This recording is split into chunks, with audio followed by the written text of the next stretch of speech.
कृत्रिम बुद्धिमत्ता अर्थात् आर्टिफिशियल इन्टेलिजेन्स के हो? कृत्रिम बुद्धिमत्ता, जसलाई अङ्ग्रेजीमा आर्टिफिशियल इन्टेलिजेन्स भनिन्छ, मानव जस्तै सोच्न, सिक्न, निर्णय गर्न र समस्या समाधान गर्न सक्षम बनाइने कम्प्युटर प्रणाली हो। सरल शब्दमा भन्नुपर्दा, जब कुनै मसिन वा कम्प्युटरले मानिसले जस्तै बुद्धि प्रयोग गरेर काम गर्छ, त्यसलाई कृत्रिम बुद्धिमत्ता भनिन्छ। मानिसले अनुभवबाट सिक्छ, गल्तीबाट सुधार गर्छ र नयाँ परिस्थिति अनुसार निर्णय लिन्छ।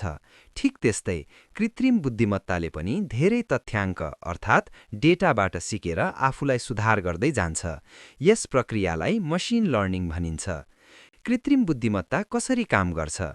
कृत्रिम बुद्धिमत्ता मुख्य रूपमा 3 चरणमा काम गर्छ। 1. तथ्य सङ्कलन अर्थात् डेटा कलेक्सन। मसिनलाई सिकाउनका लागि धेरै मात्रामा तथ्याङ्क आवश्यक पर्छ, जस्तै तस्विर, लेख, आवाज, भिडियो आदि। 2. विश्लेषण र सिकाइ अर्थात् लर्निङ एन्ड एनालिसिस।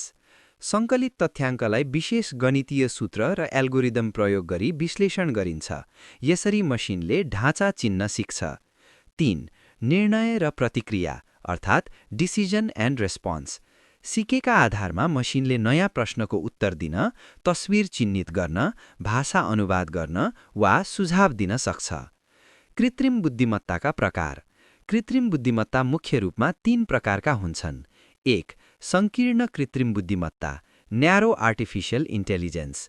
यो विशेष कार्यका लागि बनाइन्छ, जस्तै अनुवाद गर्ने, आवाज चिन्न सक्ने, अनुहार पहिचान गर्ने आदि। अहिले प्राय प्रयोगमा आएको एआई यही हो। 2. सामान्य कृत्रिम बुद्धिमत्ता जेनरल आर्टिफिशियल इन्टेलिजेन्स।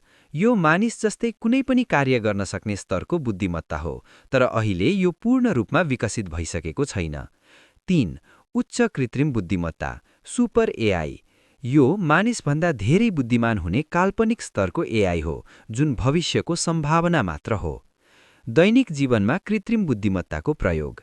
आजको समयमा कृत्रिम बुद्धिमत्ता धेरै क्षेत्रमा प्रयोग भइरहेको छ, जस्तै रोग पहिचान गर्न स्वास्थ्य क्षेत्रमा, शिक्षामा अनलाइन सिकाइ प्रणालीमा, ब्याङ्किङ क्षेत्रमा ठगी पहिचान गर्न, सामाजिक सञ्जालमा सामग्री सिफारिस गर्न, मोबाइल सहायक भोइस एसिस्टेन्टमा। यसले काम छिटो, सजिलो र प्रभावकारी बनाइरहेको छ। निष्कर्ष: कृत्रिम बुद्धिमत्ता आधुनिक प्रविधिको अत्यन्त महत्त्वपूर्ण उपलब्धि हो। यसले मानव जीवनलाई सहज बनाइरहेको छ, तर यसको प्रयोग जिम्मेवार र नैतिक तरिकाले गर्नुपर्छ।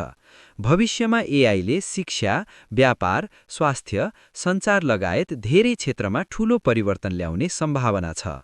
त्यसैले आजैदेखि कृत्रिम बुद्धिमत्ताको ज्ञान हासिल गर्न नेक्स्ट जेन लर्निङ सेन्टरमा सहभागी हुनुहोस्। भविष्यका प्रविधिसँग आफूलाई सक्षम बनाउन आजैबाट सुरुवात गर्नुहोस्। थप जानकारीका लागि हाम्रो सम्पर्क नम्बर 9761 683 765 मा फोन गर्नुहोस् वा यही नम्बरमा वाट्सएप मार्फत सन्देश पठाउनुहोस्। धन्यवाद। NGLC, Your Path to Success।